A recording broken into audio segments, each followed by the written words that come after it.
you guys can see, I have my 3S battery connected till I get a battery for this. Got a 3S 5000 mAh connected to this. And I've done a little line tweaking just like I did with the Kawasaki, and made it so I can put some fuel in there and run it to each line so the fuel pump can come on.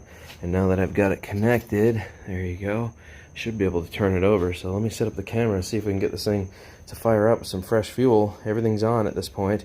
I should probably turn the choke on or figure out how to turn that on. Let's see, choke on.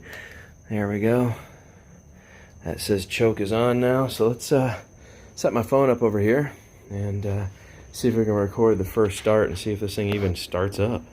La la la la, I burned up a pair of jumper cables, and they were my favorite jumper cables. Oh, come on, light? Really? Urgh. Anyways, burned up a pair of jumper cables trying to start the bike.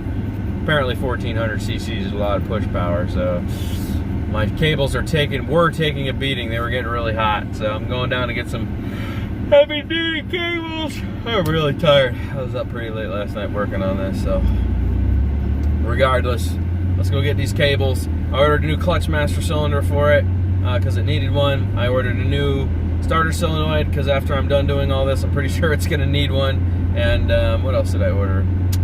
A new battery for it because it needs one. And so far my purchase was $500. I'm almost $100 in parts. By the time I purchase the jumper cable, I'll be at $100 in parts. That puts me up to the $600 mark. I'm gonna make this light. Hey, I made it. That being said, we gotta turn right here. So yeah, I mean, I'm 600 in on the purchase, which isn't too bad. The bike has very low mileage, so my objective is just get it running. Just see what we can do. Just get it running. That's all I'm hoping for here, is that we just get it running. And from there, everything else can be solved and figured out. Everything else is easy.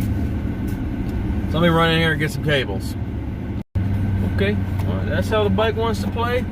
A pair of diehards. That's right, we'll go blow $57 on a pair of jumper cables. Yep, I don't play games. I'm not buying a bunch of cables. I need new cables anyways. I burn mine up. May as well buy a really decent pair of them if I'm gonna be here spending money. Alright? Let's actually do this. So, looks like we got a weak starter switch. And I've soldered that together, the safety switch temporarily. This starter switch also seems very weak. I'm probably just gonna pull this apart and clean these terminals behind it, but I think we gotta clean the carbs as well, unfortunately, because it only runs for a sec.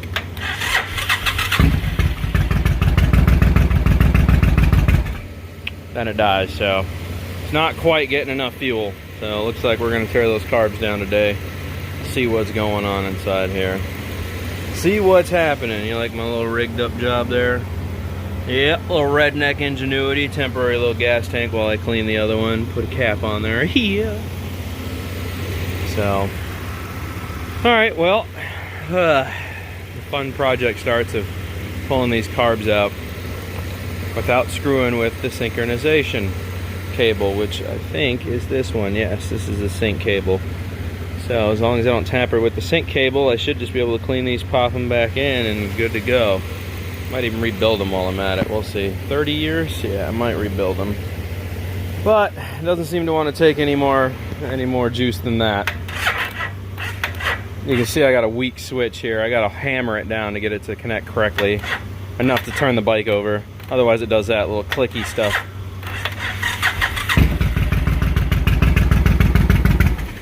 Then it dies. So it gets a little bit of fuel and then runs out. So that tells me the floats are not taking on the correct amount of fuel like they should. So unfortunately, I gotta go through things.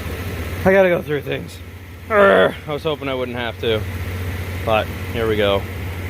I'll get her running just as good as I did this. Trust me. Trust me.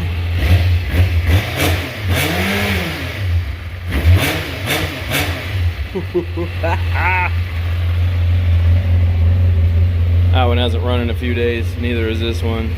Should probably start this one up again today. Everything's done. New brake master cylinder, new junction panel, new ignition. There's the old key right there. There's the new key. New ignition on there, new carburetor, new belt, new rollers, new pod intake, new performance coil, new performance spark plug, a new performance CDI with no rev limiter. She's a ripper, man. Sandblasting up next, and then paint job. I don't know yet. I don't know. I'm not quite sure. We'll see. I want to keep this bike, but it's already given me a lot of problems, and I've already bought a lot of parts that I'm waiting for it to come in. And this one, as you guys know, I got this up and working pretty fast, pretty good. So I don't know. It's gonna be a hard choice to make. It's gonna be a hard choice to make. You know, I do want to switch over to a cruiser because I know if I ride a sport bike forever, I'm just gonna kill myself. I feel like I needed to get it out of my system, but at the same time, I really like it. So I don't know. And then got this big ass girl. Look at the size of that tire, man. It's crazy. It's crazy how big that tire is. But like I said, this is going to require quite a bit of work. It's also 30 years old. It's a 92. It's 2002. Or it's 2022, so this bike is like 30 years old. And I don't know how the wiring is or any of that stuff. So that's why I said it's going to be a hard choice for me to make. I can. Runs a little bit. You know, it's way more than it did. And now I've got to tear it all down and fix it. And you know, I'm just looking over the bike to see what's going to be worth it to me, what's not. You can see all the chrome is getting ready to start parting from here due to rust. You know, a little bit of rust up here, rust flakes. I can't believe these are still intact without breaking off. But that's cool. It is a shaft-driven bike. That's something I would like to make the switch to. So, I don't know. You know, it's a hard one. It's a hard one for me to push over because I do like the way these old Intruders look, man. They're very retro. I enjoy retro things. So, and it sounds good. Honestly, it sounds really good.